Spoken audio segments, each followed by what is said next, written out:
الحمدللہ رب العالمین والصلاة والسلام علی سید الانبیاء والمرسلین۔ ہم نبی پاک صلی اللہ علیہ وسلم کے سفر معراج کے جو مشاہدات سے وہ سماعت کر رہے ہیں۔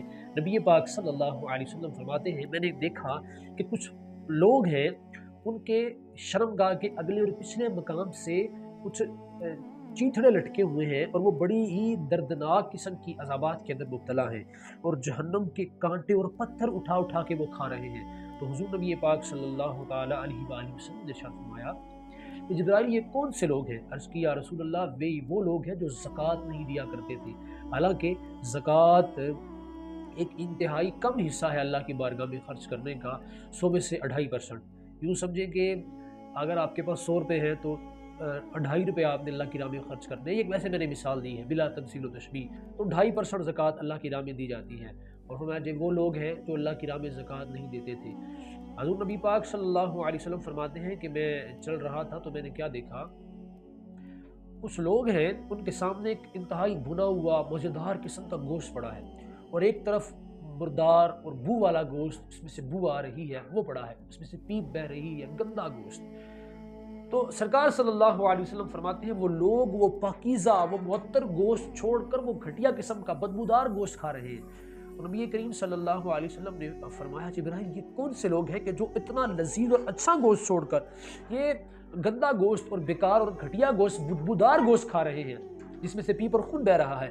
عرض کی یا رسول اللہ صلی اللہ علیہ وسلم یہ وہ لوگ ہیں جو اپنی پاک عورتوں کو چھوڑ کر حرام کے کام کیا کرتے تھے، جو زنا میں اور زنا کاری میں مبتلا تھے، اس وجہ سے ان کو یہ دردناک عذاب دیا جا رہا ہے کہ یہ حلال کے ہوتے ہوئے بھی حرام کھاتے ہیں۔ تو فرمایا اس کی مثال کہ یہ دنیا میں اپنے حلال کو چھوڑ کر حرام میں منہ مارتے تھے، ناپاک میں منہ مارتے تھے، اسی وجہ سے ان کو اس عذاب میں مبتلا کیا جا رہا ہے۔ اللہ تعالیٰ ہماری نوجوان نسل کو، اللہ تعالیٰ اور جو بندہ اس کام میں مبتلا ہے، اللہ تعالیٰ اپنے محبوب کے صدقے اسے اس کام سے چھٹکارا دے، اور ہماری آنے والی نسلوں کو اللہ پاکیزہ فرمائے، معطر فرمائے۔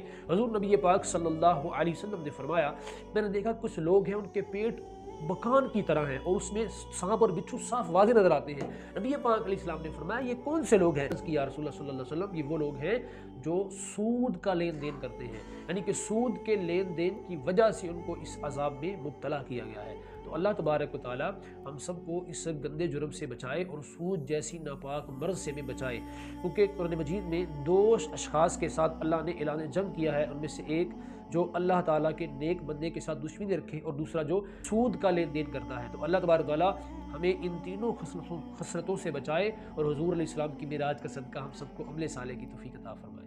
نبی پاک صلی اللہ علیہ وسلم فرماتے ہیں کہ میں کچھ آگے چلا تو میں نے دیکھا کہ کچھ لوگ ہیں ان کے سینوں کے اندر آگ کے طبق رکھے گئے ہیں، اور ان کو زنجیروں کے ساتھ اور کوڑوں کے ساتھ آگ کے مارا جا رہا ہے۔ نبی پاک صلی اللہ علیہ وسلم نے دریافت کیا کہ یہ کون سے لوگ ہیں؟ تو عرض کی یا رسول اللہ یہ وہ ہیں جو گانا گایا کرتے تھے، گانا گانے والے لوگ ہیں، ان کو یہ عذاب میں مبتلا کیا گیا ہے۔ آج ہماری امت، ہماری قوم گانوں میں مبتلا ہے، لوگ گانا سن کے سرور حاصل کرتے ہیں، اور خدا کے بندو کیا اللہ کے قرآن میں سرور نہیں رہا؟ کیا حضور کے فرمان میں مزہ نہیں رہا؟ کیا نبی پاک صلی اللہ علیہ وسلم کے فرامین میں لذت نہیں ہے؟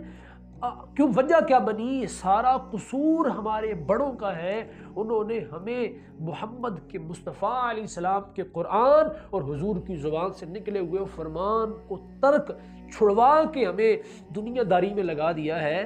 میں سکول کی تعلیم، یونیورسٹی کی تعلیم کے مخالف نہیں ہوں، اس تعلیم وہ اچھی بات ہے دنیا داری کے لیے، لیکن اس کے ساتھ ساتھ ہمیں حضور کا فرمان بھی یاد ہونا چاہیے، اللہ کا قرآن بھی یاد ہونا چاہیے۔ آج ہماری بہن بیٹی کے سر پہ دوپٹہ نہیں ہوتا، ہمارا نوجوان کسی پتہ نہیں کون سے لوگوں نے آئیڈیل بنا رہے ہیں، وہ آئیڈیل بنائے ہیں جن کا اسلام سے دور دور کا تعلق ہی نہیں ہے۔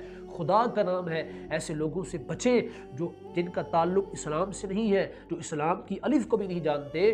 تو کوشش کیجئے جو نبی پاک صلی اللہ علیہ وسلم نے مشاہدات کیے ہیں ان کی روشنی میں ہمیں جو ہم گناہ کرتے ہیں، میں بھی خود بھی ہوں، میں نبی پاک علیہ السلام کی بارگاہ میں، اللہ کی بارگاہ میں خود بھی جواب دہ ہوں، تو میں بھی کوشش کروں کہ جو ہم کرتے ہیں وہ ہم چھوڑ دیں، اور اللہ تعالیٰ تمام مومنین مسلمانوں کو تمام قسم کے کبھی گناہ سے، کبھی افعال سے بچائے، اور ہمیں ہمیشہ نیک اور اچھے کام کرنے کی اللہ ہمیں توفیق عطا فرمائے۔